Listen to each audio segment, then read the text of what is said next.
Almost everyone knows about Rolex watches, from some of the wealthiest billionaires owning a limited edition timepiece to investors profiting off of Rolex's increase in value. It's no surprise that Rolex is the world's most famous watch brand, and numbers back that. But behind the watch's success was a brilliant man named Hans Wilsdorf, an extraordinary entrepreneur who became an orphan at a very young age and even got his inheritance stolen. So let's uncover the creative and challenging story of Rolex and Hans's determination to make his dreams come true.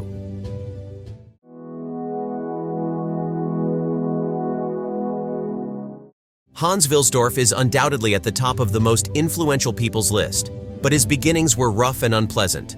He was born in Kulmbach, Germany on March 22, 1881. He was the second son of 3 children that Johann Daniel Wilsdorf had. Even at a young age, Hans saw success brewing around him as his family ran a fairly successful iron goods selling business. However, after his mother died in 1892 and his dad passed away in 1893, Hans's was already an orphan at the age of 12. He spent his childhood with his uncle, who sold Hans's family business to support the 3 children. Even at such a young age, Hans knew it wasn't the best idea, and even became depressed for the next couple of years. However, Hans credits his success to his uncle's decision to sell their family business.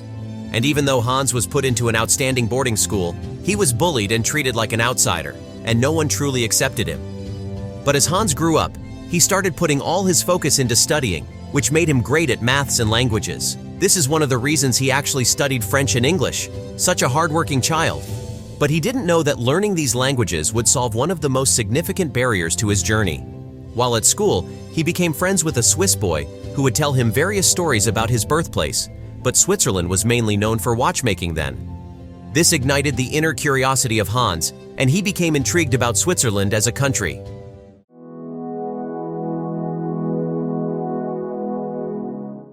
And thanks to his curiosity, Hans had enough of his limited life here in Germany, so he ran away from the boarding school in Germany and moved to Geneva in Switzerland. And at the age of 19, he got himself a job in an international pearl exporting company. And right when he started, Hans was stunned to see that even though the company wasn't creating anything, as they would buy pearls from other sellers and package them for international jewelers, he would study the company's business model and why exactly this business was making such good money. And while things were going okay for Hans, one day his friend wrote him a letter offering him a job in Kuno-Korten, one of the biggest watchmakers in Switzerland. The company was also based in his friend's birthplace, where he always dreamt of going. So what did Hans do?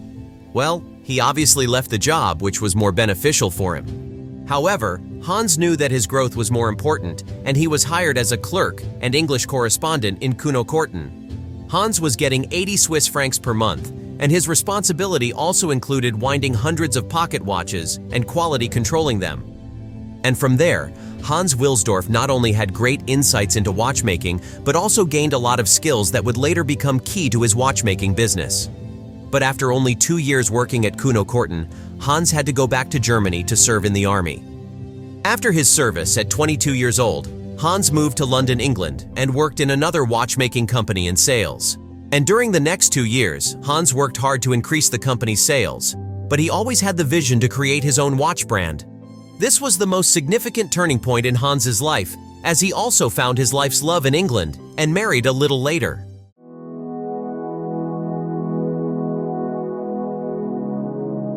Sitting outside with his brother-in-law, Alfred James Davis, Hans pitched an idea for opening a business watch. However, the biggest problem was that Hans needed more capital to pursue his dreams.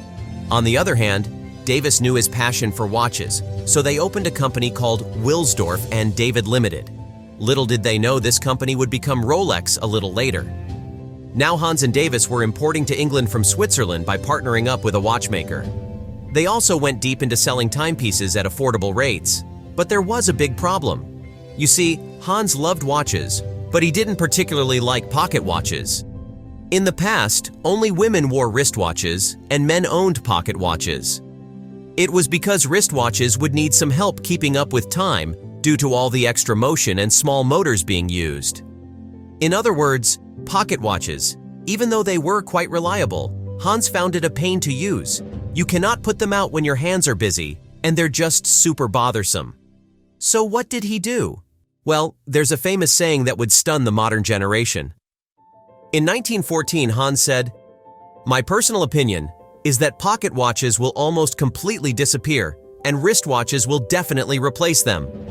In the modern world, you know what Hans said was quite true. Hans was a visionary from a very young age, so he focused on creating his own wristwatches, making them of higher quality.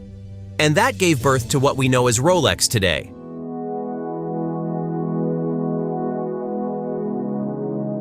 Being a great businessman, Hans wanted to rename his company into something that would be classy, short, and catchy.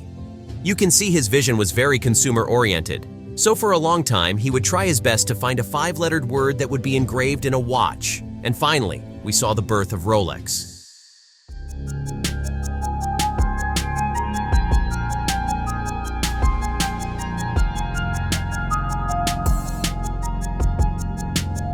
So for the next few years, Rolex was increasingly popular and was known for its high-quality wristwatches. Moreover, many wealthy people already used it for ease of use and status symbols. However, Hans didn't know what was about to come: the Second World War. During this time, many watchmakers ran out of business and others struggled to keep up, except Rolex. The company actually benefited from the war because the watches were so reliable that the soldiers were given Rolex. After this event, the company became huge, employing 60 people in 1914 and opening a big office in London. They even got trustworthy ratings and certificates that boosted Rolex's credibility.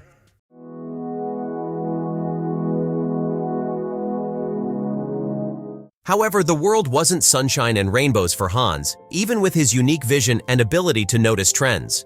In 1914, the British government applied a 33% massive tax on all companies registered in Great Britain. So what did he do? He placed the company's headquarters in Switzerland to avoid the massive taxes. Moreover, another problem was his name. As a German, there was a lot of hate in Britain during the World War era. That was one of the reasons why he completely changed his company name from Wilsdorf and Davis Limited to Rolex Watch Corporation Limited in 1915. But now it was all about marketing, and if you've been following Hans, you know he's got plenty of sales experience. 1926, Rolex built its first waterproof wristwatch that would shake the industry. The watch was named Rolex Oyster. However, he waited for the perfect opportunity to present this model to the world, as timing was everything.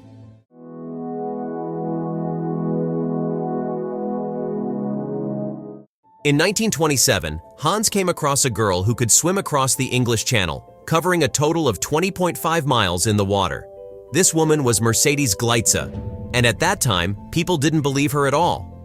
There, Hans saw the perfect opportunity to market Rolex and presented her with the Oyster. While she couldn't complete all the way, she covered around 4x5, but the Rolex was fine, even with the water freezing cold, enough to make ordinary people freeze to death. This was when everyone started buying the watch, and Rolex's credibility was promoted worldwide. He would also put Rolexes in a fishbowl with real fish in every Rolex dealership, giving people credibility. Hans knew what he was doing pretty well. Hans would then spend most of his time marketing the company, watches, and collaborating with models to push out the quality of watches he was making.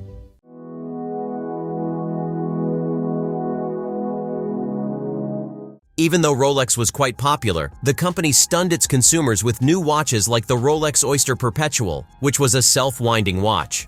It was released in 1931 and solved the biggest problem with the regular Oyster. He also released other models, and that just goes to show how hard-working Hans was. Even with all the hate towards the Germans, Hans didn't stop creating what he believed in. But something unexpected happened in 1944. Hans's wife passed away. So for that, Hans also founded Wilsdorf Foundation, a charity that would support social causes. And shortly before his death, Hans transferred 100% of Rolex's ownership to Wilsdorf Foundation, which is still the parent company to this day. In other words, Rolex will never go public, be sold, or even pay taxes because it's a charity. How surprising is that?